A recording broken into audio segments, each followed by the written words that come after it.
मैं एक छोटी सी मिट्टी की झोपड़ी में एक सख्त लकड़ी के पलंग पर जाग गया। मुझे आखिरी चीज याद थी कि मैं सुबह 3 बजे अपनी स्कूटर चला रहा था जब एक ट्रक ने मुझे टक्कर मार दी। अपनी पुरानी जिंदगी में मैं एक अनाथ था जो 3 जॉब्स करता था सिर्फ अपनी गर्लफ्रेंड की माँ के मांगे हुए ब्राइड प्राइस 3 लाख युआन जमा करने के लिए। अब मैं एक अलग दुनिया में था जैसे पुराने जमाने में। मैं एक गरीब किसान बन गया था, नाम भी जियांग यूवे। न माँ बाप, न पैसा, न बीवी, बिल्कुल पहले जैसा। और भी बुरा, यहाँ वॉर चल रही थी और सबको हेड टैक्स देना पड़ता था। अगर मैं आधे महीने में नहीं दे पाया तो मुझे शहर की दीवारें बनाने भेज दिया जाता और वहां से कोई जिंदा वापस नहीं आता। फिर गांव का मुखिया ओल्ड वैंग एक भीड़ के साथ आया। उसने कहा सरकार पॉपुलेशन बढ़ाना चाहती है, इसलिए वो 7 औरतें हमारे गांव भेज रहे हैं। हर आदमी को एक बीवी लेनी होगी, लेकिन कोई एक्स्ट्रा मुंह खिलाना या एक्स्ट्रा टैक्स देना नहीं चाहता था, इसलिए वो चाहते थे कि मैं सब 7 को ले लूं। मेरा दोस्त डॉन ने मुझे वॉर्न करने की कोशिश की। उसने कहा मैं मुश्किल से खुद को खिला पाता हूँ और 7 और लोग मतलब 7 और टैक्सेस। लेकिन ओल्ड वैंग ने मुझे 30 बोरी चावल देने का ऑफर दिया, हर घर से एक, अगर मैं मान जाऊं। उन्होंने ये भी प्रॉमिस किया कि वो मेरा घर ठीक करेंगे और खेती में मदद करेंगे। मैंने दिखावा किया कि मैं सोच रहा हूँ, लेकिन अंदर से मैं खुश था। अपनी पिछली जिंदगी में मैं एक बीवी अफोर्ड करने के लिए मरने तक पहुंच गया था। अब 7 मुझे फ्री में मिल रही थी, ऊपर से चावल भी। जब ऑफिशियल्स औरतें और चावल छोड़कर चले गए, मैंने उन्हें देखा। वो सब जवान थी, सबसे छोटी शायद 7 या 8 साल की, सबसे बड़ी लगभग 17। उनके चेहरे गंदे थे, कपड़े फटे हुए, आंखों में डर था। वो मेरे सामने घुटनों पर बैठ गई, रुकने की भीख मांगती हुई, बताती हुई कि वो क्या क्या कर सकती हैं। खाना बनाना, सिलाई, खेती, पानी लाना। मेरा दिल दुख गया। मुझे पता था स्ट्रगल क्या होता है। मैंने उन्हें उठने को कहा, कोई घुटनों पर नहीं बैठना, अब हम फैमिली हैं। मैंने कहा चलो चावल पकाते हैं। वो शौक में थी कि मैं उनके साथ खाना शेयर करूंगा। मुझे पता था चावल ज्यादा दिन नहीं चलेगा 8 लोगों के लिए, लेकिन मैं टेंशन में नहीं था। मेरे पास अपनी पुरानी जिंदगी की फिजिक्स डिग्री थी। मैंने घर में एक पुराना बो ढूंढा और कुछ पुलीस यूज करके उसे सिंपल कंपाउंड बो बना दिया। मैंने औरतों से कहा लकड़ी जमा करें जब तक मैं पहाड़ों में हंटिंग करके आता हूँ। जब मैं निकला मुझे महसूस हुआ वो मेरी अजीब बो को देख रही हैं। मुझे अभी नहीं पता था, लेकिन उन औरतों के पास भी अपने सीक्रेट्स थे। सबसे बड़ी वाली ने अपनी स्लीव में एक छोटा चाकू छुपा रखा था और वो पहले से ही भागने की बात कर रही थी, लेकिन उस वक्त मुझे फर्क नहीं पड़ता था। मुझे खाना लाना था और लोगों को खिलाना था। 2 जिंदगियों में पहली बार चीजें अच्छी लग रही थी। मैं सुबह जल्दी अपनी होममेड कंपाउंड बो के साथ पहाड़ों में चला गया। रास्ते में मुझे ओल्ड वू और उसके हंटर्स मिले। वो मुझ पर हंसे। एक बोला मैं कभी फिजेंट भी नहीं पकड़ पाया, तो मैं 7 बीवियों को कैसे खिलाऊंगा। ओल्ड वू ने कहा हंटिंग डेंजरस है और मैं खाली हाथ लौटूंगा। मैं बस मुस्कुरा कर आगे बढ़ गया। पहाड़ के आधे रास्ते पर मैंने बो टेस्ट किया, अच्छा लग रहा था। पुलिस स्मूथली काम कर रहे थे। फिर मुझे घास में एक मोटा रैबिट दिखा। मैंने बो खींचा, एम किया और एरो छोड़ा। वो सीधा रैबिट के गले में लगा। मेरा पहला रियल किल। मैं इतना एक्साइटेड था कि लगभग चिल्लाने वाला था। दोपहर तक मैंने 5 रैबिट्स पकड़ लिए, कुछ दिन के लिए काफी। मैं घर लौटने वाला था तब मुझे झाड़ियों में आवाज आई। मैं धीरे से आगे बढ़ा और एक बड़ा वाइल्ड बोर देखा जो फेजेंट खा रहा था। मेरा दिल तेज धड़कने लगा। ये डेंजरस था, लेकिन मीट काफी वैल्यूएबल होता। मैंने एक एरो उसके साइड में मरा। बोर चीखा और सीधा मेरी तरफ दौड़ा। उसकी आंखें लाल थीं और उसके दांत बहुत खतरनाक लग रहे थे। मैं पीछे लड़खड़ाया, हाथ कांप रहे थे और दूसरा एरो लगाया। जब वो कुछ मीटर दूर था, मैंने खुद को काम रखा। मैंने उसके सर पर एम किया और छोड़ा। एरो उसकी आंख के थ्रू स्कल में घुस गया। बोर गिर गया और हिलना बंद कर दिया। मेरे पैर ढीले पड़ गए। मैं लगभग गिर गया। ये मेरी इस जिंदगी में मौत के सबसे करीब था। बोर बहुत बड़ा था, शायद 400 या 500 पाउंड। मैं इसे अकेला नहीं उठा सकता था। खूस कसीमाती से मुझे पहाड़ पर कुछ हंटर्स मिल गए और मैंने उन्हें पैसे देने का वादा किया मदद के लिए। जब हम गांव पहुंचे, सब लोग देखने लगे। बाकी हंटर्स ने पूरे दिन में मुश्किल से कुछ पकड़ा था, कुछ पतले रैबिट्स और कुछ स्पैरोज, और मैं एक जायंट बोर, 5 रैबिट्स और एक फिजेंट लेकर आया। ओल्ड वू का पाइप मुंह से गिर गया। सब पूछने लगे मैंने कैसे किया। मैंने बस कहा लक था। कुछ लोग मजाक में बोले कि स्वर्ग मुझे मारने से पहले एक अच्छा मील दे रहा है, लेकिन सब खुश नहीं थे। मैंने उस वक्त नोटिस नहीं किया, लेकिन 2 ट्रबल मेकर्स, वांग बियाओ और हौसान, मुझे लालची नजर से देख रहे थे। वो प्लान बना रहे थे कि जब मैं मीट बेचूंगा तो मुझे लूट लेंगे। वो मेरी बीवियों के बारे में भी सोच रहे थे। मुझे पता ही नहीं था क्या होने वाला है। घर वापस आने पर वो 7 औरतें हैरान रह गई। उन्हें लगा मैं भाग गया और उन्हें छोड़ दिया, लेकिन मैं आधा मारा हुआ एक बोर घसीट कर वापस आया। वो तुरंत काम में लग गई। पानी उबलना, चक्कू तेज करना, रैबिट साफ करना। मैंने देखा उनकी आंखें बदल चुकी थी। पहले वो मुझे डर से देखती थी, अब उनमें कुछ रिस्पेक्ट जैसा था। उन्हें लगा मैं एक स्किल्ड हंटर हूँ, इसलिए मैंने 7 बीवियां लेने की हिम्मत की। सच ये था, ये मेरी जिंदगी की पहली हंटिंग थी। भुने हुए मीट की स्मेल पूरे आंगन में फैल गई। मैं इतना भूखा था कि मैंने रैबिट का एक टुकड़ा तोड़कर मुंह में डाल लिया। फिर मैंने नोटिस किया सब 7 औरतें बस खड़ी हैं, खाने को देख रही हैं, लेकिन आगे नहीं बढ़ रही। मैंने उन्हें खाने को बुलाया। ब्लू ड्रेस वाली लड़की ने धीरे से पूछा क्या उन्हें सच में अलाउ है। तब मुझे याद आया, इस दुनिया में औरतें तब तक नहीं खाती जब तक आदमी खत्म ना करे। उन्हें सिर्फ लेफ्ट ओवर्स मिलते हैं। मैंने उसे एक रैबिट लेग दिया और कहा मैंने ये सब हम सब के लिए शिकार किया है। एक एक करके सबने हाथ बढ़ाया और मीट लिया। वो जल्दी जल्दी खाने लगी, जैसे उन्होंने काफी टाइम से अच्छा खाना नहीं खाया हो। 3 रैबिट्स, फिजन और बॉर का बड़ा हिस्सा, लगभग सब खत्म हो गया। एक पतली सी लड़की रो पड़ी और मुझे अच्छा आदमी बोला। मैंने कहा इस घर में कोई सख्त रूल्स नहीं है, जब तक मेरे पास खाना है कोई भूखा नहीं रहेगा। वो मुझे ऐसे देख रही थी जैसे मैं पागल हूँ। एक ने पूछा मैं इतना दयालु क्यों हूँ। मैंने कहा क्योंकि वो इंसान है, जानवर नहीं। मेरे लिए आदमी और औरत सेम है। सबको खाना, गर्मी और इज्जत मिलनी मिलनी चाहिए। ये सुनकर कई लड़कियां रो पड़ी। शायद किसी ने उनसे कभी ऐसे बात नहीं की थी। उस रात मैंने सबसे बड़ी वाली को बुलाया। वो लगभग 17 की थी, मिट्टी से भरी हुई, लेकिन उसका अंदाज अलग था। मैंने उसे मुंह धोने को कहा। जब वो साफ होकर वापस आई, मैं हैरान रह गया। वो खूबसूरत थी, गोरा रंग, तेज आंखें, एक नेचुरल ग्रेस जो आम लोगों में नहीं होती। मैंने उसका नाम पूछा। पहले उसने क्रिसेंथीमम बोला, फिर बोला उसका असली नाम शरशुर है। मैंने उसे कहा वो मेरे पास जो क्लीन कपड़े हैं वो पहन ले। वो सफेद पड़ गई। उसे लगा मैं कुछ गलत कह रहा हूँ, लेकिन मैं सिर्फ कह रहा था उसके कपड़े बहुत फटे हुए हैं। वो शौक में थी। मैंने उसे बाकी औरतों का जिम्मेदार बना दिया। उसे हिसाब किताब आता था, जो अच्छा था। मैंने कहा कल वो मेरे साथ मार्केट चलेगी बोर बेचने। हमें चावल, कपड़े, बेडिंग और सबसे इंपॉर्टेंट हेड टैक्स के लिए पैसे चाहिए। 8 लोग मतलब 8 टैक्सेस, और हमारे पास सिर्फ आधा महीना है। फिर मैंने कहा मैं लिविंग रूम में सो जाऊंगा, वो सब 2 बेडरूम्स में एडजस्ट हो जाएं। शुरशुर कंफ्यूज थी। घर का आदमी सबसे बुरी जगह पर सो रहा है। लेकिन मैं इतना ठग गया था कि समझाने का टाइम नहीं था। मैं लेट गया और तुरंत सो गया। मुझे नहीं पता था, लेकिन मेरे जाने के बाद वो मेरे बारे में बात कर रही थी। शुरशुर ने अपनी बहन मनमन को मार्केट प्लान बताया। मनमन को यकीन नहीं हुआ कि मैंने कुछ ट्राई नहीं किया। शुरशुर ने कहा मैं अलग हूँ। जब मैं उन्हें देखता हूँ तो मेरी आंखों में लल्लच नहीं होता। लेकिन वो अभी भी मुझ पर पूरा भरोसा करने को रेडी नहीं थी। वो कुछ छुपा रही थी, अपनी असली पहचान का कोई सीक्रेट। शुरशुर ने डिसाइड किया कल का मार्केट ट्रिप उसका चांस होगा मुझे समझने का। मुझे इस सब का पता नहीं था। मैं बस गहरी नींद सो रहा था। अगले दिन सुबह जल्दी मैं और शुरशुर एक उधार लिए कार्ट पर बोर रखकर मार्केट के लिए निकले। जाने से पहले उसने अपने चेहरे पर कोल का सूत लगा लिया, अपनी खूबसूरती छुपाने के लिए। Smart move. भीड़ भरे मार्केट में सुंदर लड़की का अलग दिखना ठीक नहीं होता। रास्ते में मैंने हल्का फुल्का बात करने की कोशिश की। उसने कहा बचपन में वो अपने पिता के साथ मार्केट जाती थी। फिर चुप हो गई। मैंने ज्यादा नहीं पूछा। जब हम मार्केट पहुंचे, बोर देखते ही भीड़ लग गई। एक बुचर ने पूरे के लिए 5 तेल्स ऑफर किए। मैं मानने वाला था। तब शुरशुर ने मेरी स्लीव खींचकर एक आइडिया दिया। वो ब्रिलियंट था। मैं पीछे हट गया और उसे हैंडल करने दिया। उसने बार को टुकड़ों में बांटा। लेग्स, रिब्स, टेंडरलॉइन, हेड और हर पीस अलग अलग हाईएस्ट बिडर को बेचा। उसने बताया कौन सा पार्ट क्यूरिंग, ब्रेजिंग या स्टर फ्राई के लिए बेस्ट है। मर्चेंट्स को बहुत पसंद आया और वो एक दूसरे से बिड करने लगे। 1 घंटे से कम में सब बिक गया। मैंने पैसे गिने, 7 तेल से ज्यादा। ये बटर के ऑफर से 2 टेल ज्यादा था। मैं इंप्रेस था। उसने कहा अगर हमारे पास बेटर टूल्स होते तो हम मीट को स्मोक या ड्राई करके और ज्यादा कमा सकते थे। मैंने पूछा क्या उसने पहले बिजनेस किया है। उसने कहा उसके पिता एक मर्चेंट थे और वो उनसे सीखी है। लेकिन उसकी आंखें उदास हो गई और वो आगे नहीं बोली। उसकी कहानी में कुछ गड़बड़ थी। एक रेफ्यूजी जो प्रोफेशनल ट्रेडर की तरह बार्गेन करे। फिर एक आदमी सिल्क रोब में आया और अपना नाम वू ले बताया। यंग ट्रेडिंग कंपनी का मैनेजर। उसने पूछा क्या हमारे पास और गेम है बेचने के लिए। मैंने तुरंत मौका पकड़ा और कहा हम प्रोफेशनल हंटर्स हैं जो रेगुलर सप्लाई दे सकते हैं।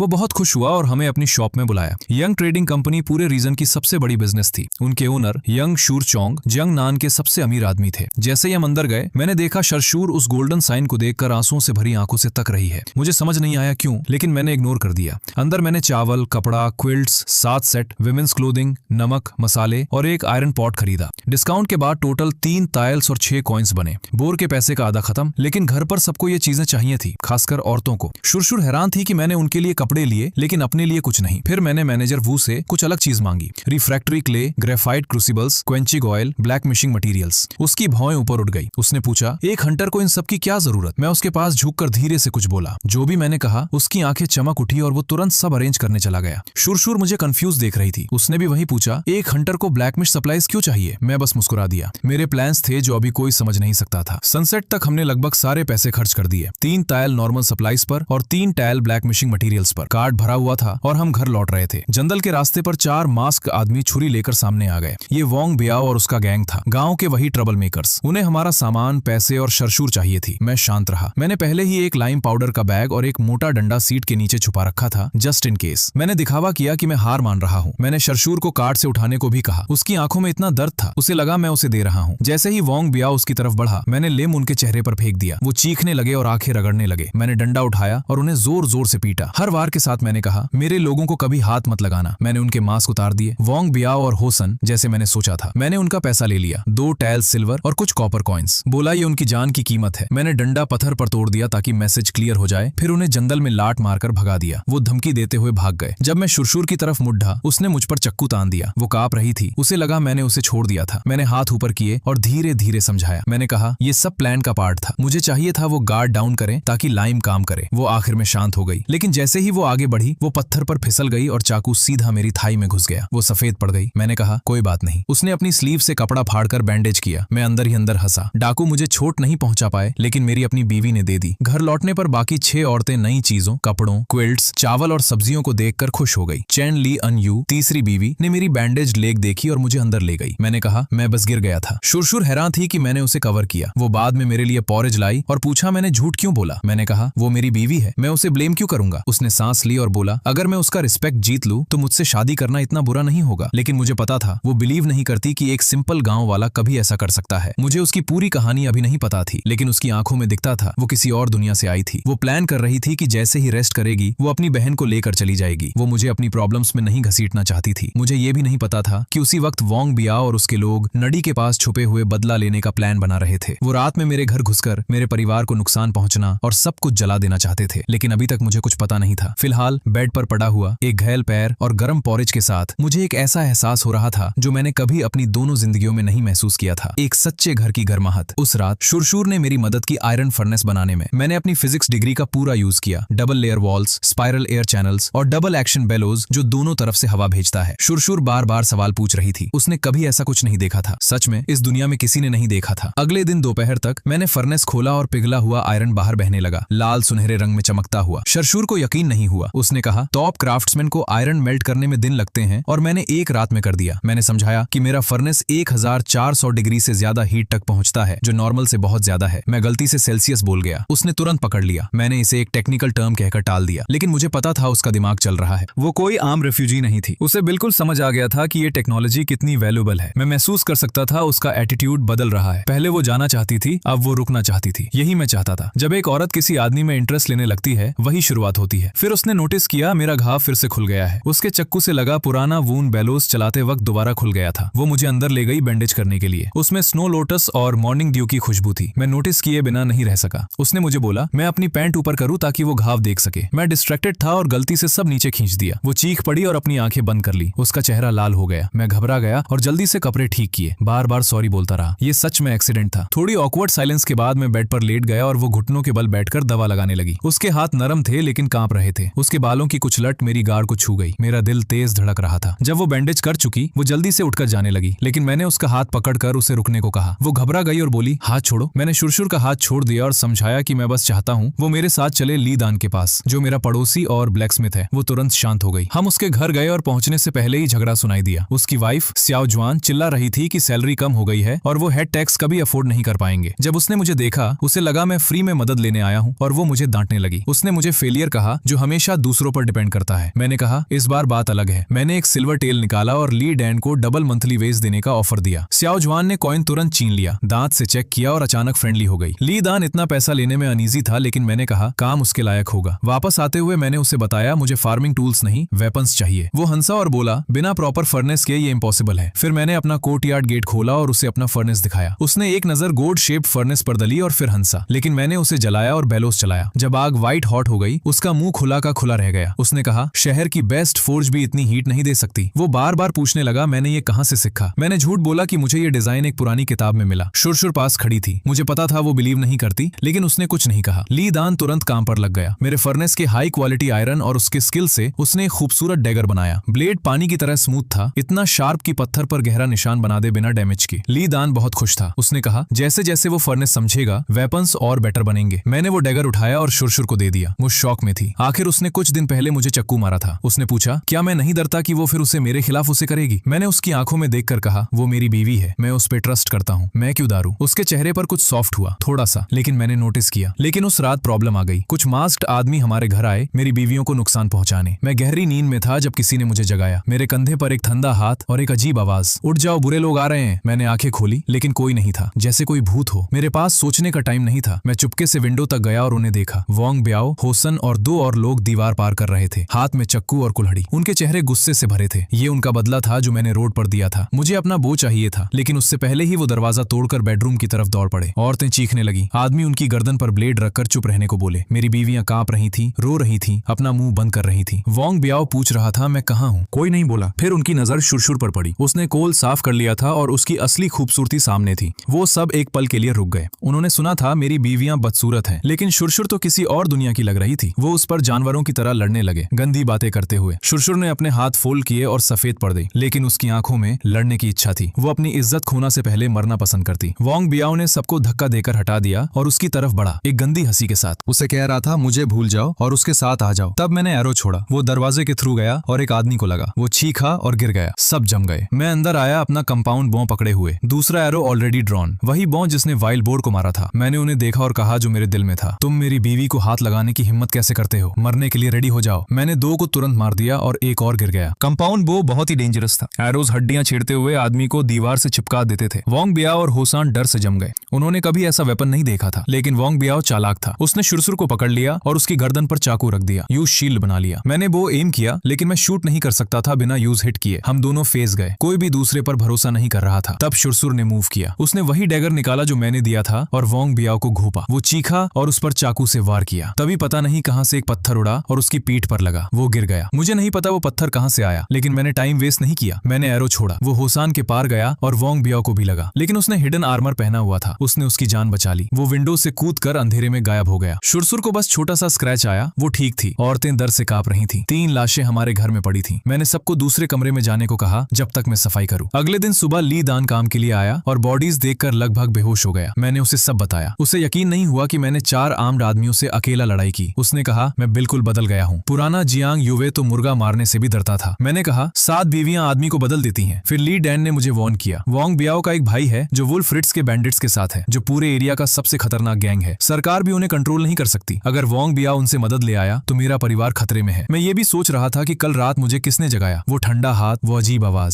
सब 7 औरतें तो सो रही थी। कोई कुछ छुपा रहा था। मैं ऑफिशियल्स को रिपोर्ट करने जाने वाला था कि वो खुद मेरे घर आ गए और उनके साथ वोंग बियाओ भी था, लंगाड़ाते हुए स्मक चेहरे के साथ। उसने मेरी तरफ उंगली दिखाकर चिल्लाया कि मैंने उसके दोस्तों को मारा और उनका पैसा चुरा लिया। पूरा गांव देखने आ गया। मारे हुए लोगों के परिवार रो रहे थे। होसान की बुड्ढी माँ मुझे बद्दुआ दे रही थी। एक औरत अपने बच्चे को पकड़कर मुझे किलर बोल रही थी। एक आदमी चिल्लाया कि मैं अपनी जान से इसका भुगतान करूं। आधा गांव मुझे लटकाने को रेडी था। ली डान बीच में आया और मेरी तरफ से बोला ये सेल्फ डिफेंस था। तब मेरी 7 बीवियां आईं। शे लियन यू ने सीधा बोला कोई भी आदमी रात में हथियार लेकर घर में नहीं घुसता जब तक वो नुकसान ना करना चाहे। मेरे पति ने बस हमें बचाया। बाकी औरतों ने भी सच बताया। भीड़ का मूड बदलने लगा। सबको पता था वोंग बियाओ का गैंग ट्रबल मेकर है। लोग उसके खिलाफ होने लगे। लेकिन वोंग बियाओ के पास एक और चाल थी। उसने ऑफिसर से कहा मैंने उन्हें बुलाया और पैसा लूटने के लिए अटैक किया। उसने ये भी कहा उसके सिल्वर पर बियाओ लिखा है और वो मेरे पास मिलेगा। मेरा दिल बैठ गया। वो सही था। मैंने रोड पर उसका पैसा लिया था। उसका मार्क्ड सिल्वर मेरे पॉकेट में था। ऑफिसर्स ने मुझे चेक किया और सिल्वर मिल गया। वोंग बियाओ मुस्कुरा रहा था जैसे वो जीत गया। मेरी बीवियां डर गईं। लेकिन जब ऑफिसर ने मार्किंग देखी उस पे बियाओ नहीं लिखा था। उस पर लिखा था I love my wife. Wong Biao ने खुद पकड़कर पढ़ा। उसका चेहरा सफेद पड़ गया। उसे समझ नहीं आया क्या हुआ। मैं सीधा चेहरा बनाए रहा और सबको बताया मैंने ये वर्ड्स खुद कार्व किए ताकि मैं अपनी 7 बीवियों से प्यार याद रखूं। शुरसुर और बाकी सब शर्मा गई। मुझे पता था वो मुझे थोड़ा बेशर्म समझ रही हैं, लेकिन अंदर से उन्हें अच्छा लगा। मैंने वो सिल्वर ऑफिसर्स को दे दिया टीफी के नाम पर और कहा वोंग बियाओ की इन्वेस्टिगेशन करें कि उसने मेरे घर में घुसकर हमारे परिवार को धमकी दी। वो उसे ले गए। वो चिल्लाता रहा कि मैं उसे फंसा रहा हूँ। जाते वक्त एक ऑफिसर ने शुरसुर को घुरकर देखा और बोला वो कहीं देखी हुई लगती है। मेरा दिल कस गया। शुरसुर शांत रही और बोली वो बस यहाँ शादी के लिए भेजी गई लड़कियों में से एक है। ऑफिसर ने कंधे उचकाए और चला गया, लेकिन मैंने ये नोटिस किया और याद रख लिया। जब हम अकेला हुए शुरसुर ने पूछा मैंने सिल्वर वाला ट्रिक कैसे किया। मैंने सच बताया। मुझे पता था वोंग बियाओ मार्क्ड सिल्वर यूज करेगा, इसलिए फर्नेस बनाने के बाद मैंने उसे मेल्ट करके नया लिख दिया। जो फर्नेस आयरन मेल्ट कर सकता है वो सिल्वर के लिए तो आसान है। वो इंप्रेस हुई, लेकिन अभी भी टेंशन में थी। उसने कहा यहाँ के ऑफिशियल्स करप्ट हैं और वोंग बियाओ ज्यादा दिन बंद नहीं रहेगा। मैंने अग्री किया। मैंने कहा हमें उसे हमेशा के लिए खत्म करना होगा। वो शौक में आई, फिर हाँ में सिर हिला दिया। उसने कहा उसके एक्सपीरियंस ने उसे सिखाया है अगर प्रॉब्लम को खत्म नहीं किया तो वो और बड़ा होकर वापस आता है। मैंने ये पकड़ा उसका एक्सपीरियंस। एक यंग रेफ्यूजी का ऐसा एक्सपीरियंस कैसा? मैंने उस ऑफिसर के बारे में पूछा जिसने उसे पहचाना था। उसने अपने होठ काट लिए और मुझे कहा इसमें मत पढ़ो। उसने कहा उसका सीक्रेट जान लेना मुझे मरवा सकता है।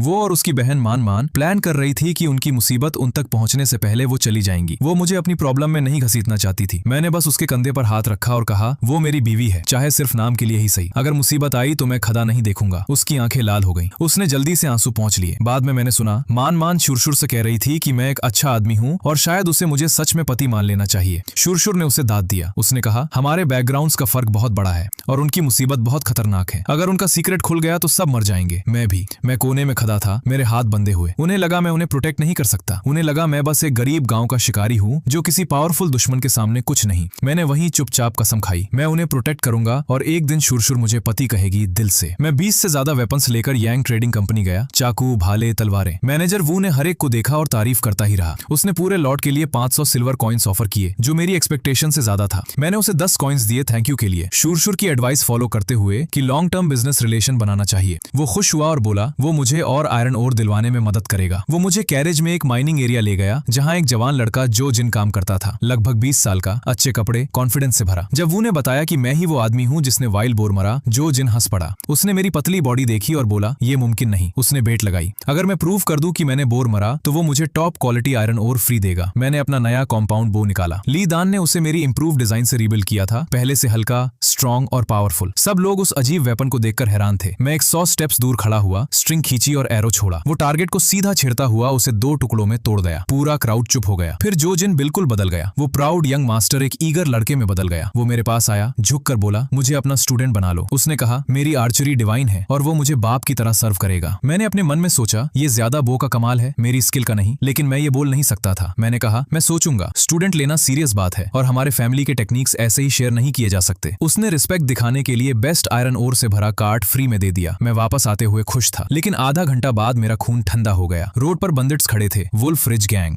और उनके साथ वैंग बियाओ भी था। पहाड़ी रास्ते पर 9 आदमी झाड़ियों से निकल आए। वैंग बियाओ उनके साथ था। ऑफिशियल्स ने उसे छोड़ दिया था। बेकार सिस्टम। वो वुल्फ रिज गैंग ले आया था। उनका लीडर एक बड़ा स्कार वाला आदमी था जिसे ब्रदर मौजी कहते थे। उन्होंने मेरी पतली बॉडी देखी और हंसने लगे। एक बोला, वो एक उंगली से मेरे जैसे 10 को मार सकता है। दूसरा बोला, मुझे खत्म करके वो मेरी बीवियों के पास जाएगा। मेरा खून खोल गया। ब्रदर मौजी ने कहा, मैं खुद को मार लूं और सबका टाइम बचा लूं। उसने कहा, वो मेरी खूबसूरत बीवी को उठा लेगा और खुद एंजॉय करेगा। मैंने ठंडे टोन में कहा, जो मेरी औरत को हाथ लगाएगा वो मारेगा। लेकिन इस बार मैं रेडी था। पिछली अटैक के बाद मुझे पता था वांग बियाओ वुल्फ रिज गैंग ला सकता है, इसलिए मैंने कुछ नया बनाया था। Sleeve arrow. ये मेरी स्लीव में छुपा था, डुअल प्यूली सिस्टम के साथ, एक छोटा कंपाउंड बो जैसा, इस जमाने की किसी भी चीज से ज्यादा पावरफुल। जैसे ही पहला बंदित चक्कू लेकर मेरी तरफ दौड़ा, मैंने हाथ उठाया और स्लीव एरो चला। वो सीधा उसके सर में लगा। वो गिरने से पहले ही मर गया। सब एक साथ मुझ पर टूट पड़े। मैं लगातार फायर करता रहा। पास के लिए स्लीव एरो और दूर के लिए कंपाउंड बो। एरोज उन्हें सीधा छेड़ते हुए निकल रहे थे। उनके पास आर्मर नहीं था। एक एक करके वो गिरते गए। कुछ ही पाल में 7 बंदिट्स जमीन पर थे। ब्रदर मोजी गुस्से में पागल हो गया। वो तलवार लेकर मुझ पर दौड़ा, चिल्लाता हुआ कि वो आखिरी सांस तक लड़ेगा। मैंने उसके बॉडी में एरो मारा, फिर स्लीव एरो से 3 और वार किए ताकि पक्का हो जाए। वो बिना आवाज के गिर गया। अब सिर्फ वांग बियाओ बचा था। वो वही खड़ा रह गया, जम गया, उन सब लाशों को देखते हुए जो वो साथ लाया था। उसके चेहरे का रंग बिल्कुल उड़ गया था। मैंने अपना बो उठाया और सीधा उस पर एम किया। वांग बियाओ घुटनों पर गिर गया, रोता हुआ भीख मांगने लगा। मुझे अंकल जान बुलाने लगा।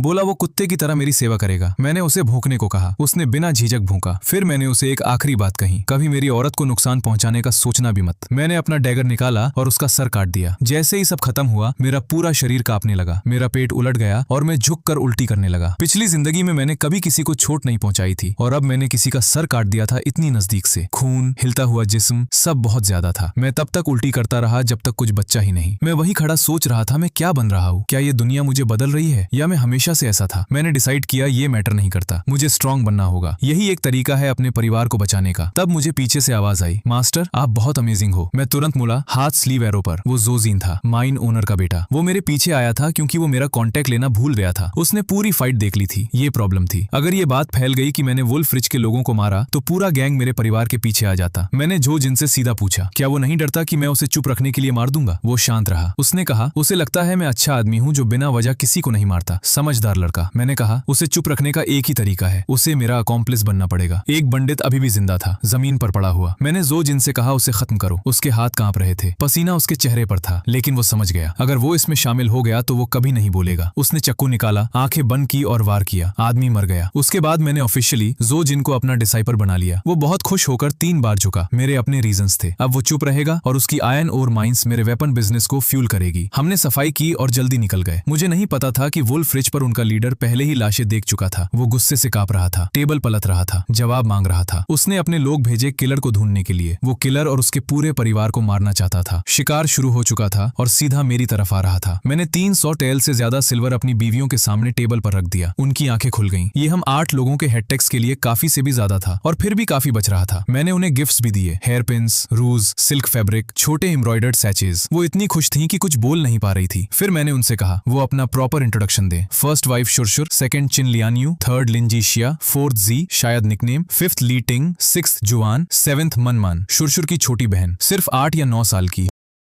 पार्ट 2 देखने के लिए 1000 लाइक्स कंप्लीट करो।